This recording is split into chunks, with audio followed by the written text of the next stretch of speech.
There are some things you just take for granted, like the peace between neighbors.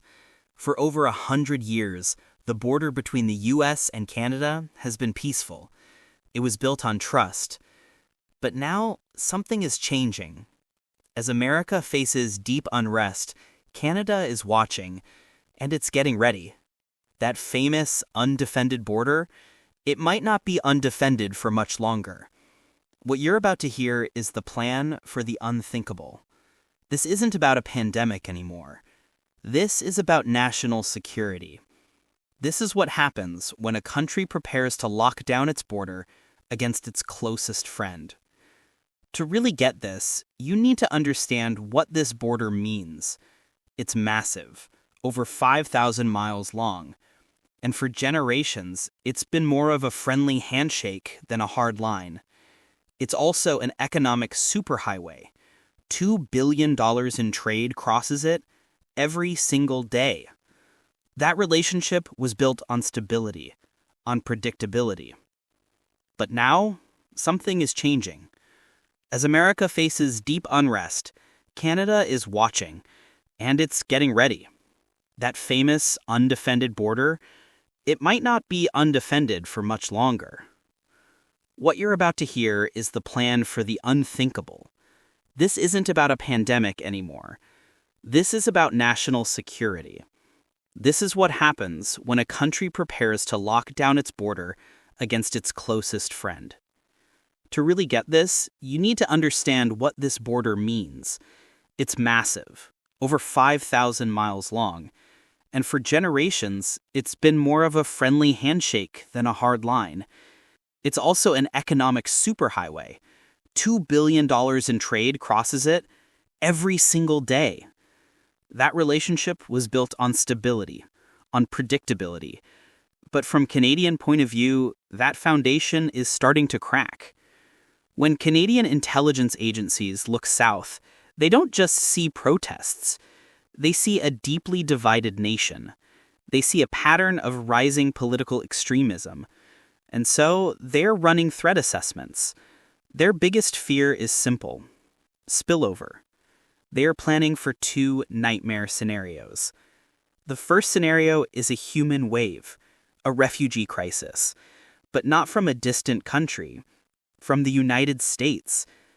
Imagine for a second thousands or even hundreds of thousands of Americans fleeing, fearing for their safety or their political freedom, and heading straight for the Canadian border, seeking asylum.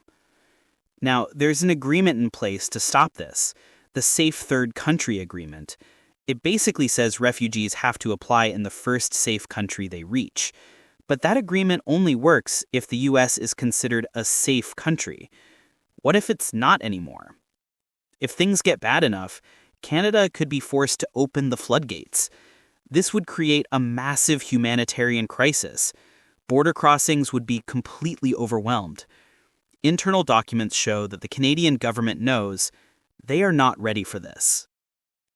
But as scary as that is, it's the second scenario that's even more serious. What if the people crossing the border aren't looking for safety?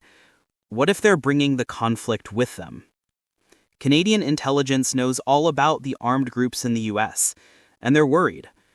The border is huge, with vast stretches of remote wilderness.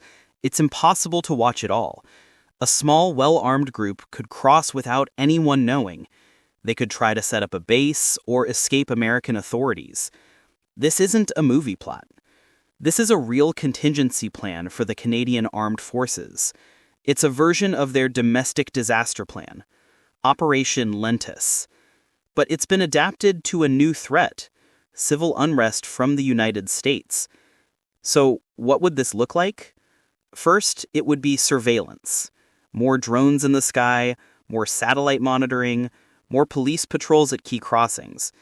But if a real threat appears, the next step is historic. The Canadian government would deploy the army. We're talking about combat-ready soldiers, with guns, at the U.S. border. There would be military checkpoints on the roads, armed patrols in the forests. For the first time since the War of 1812, the Canadian military would be there to defend the border from an American threat. That single act would tell the world that the long peace is over. A military lockdown is the worst-case scenario, but an economic lockdown is almost a certainty. Even the threat of instability is enough to cause damage. Remember that $2 billion a day in trade? Our economies aren't just connected, they're fused together. Think about the car industry. A single car part might cross the border 6 times before the car is built. If you close the main bridge between Detroit and Windsor for just one day, car factories all over North America start to shut down. A week-long closure would mean massive layoffs. A month would be a catastrophe. It's the same for the food we eat and the lumber we use. Shutting down the border wouldn't just hurt one side, it would be economic suicide for both countries. This is the terrible choice Canada faces. Do they protect their national security at the cost of their own economy? But beyond the soldiers and the money, there's a human cost. Families live on both sides of that border. Whole communities see it as just a line on a map. That easy, friendly relationship has been part of North American life for a century.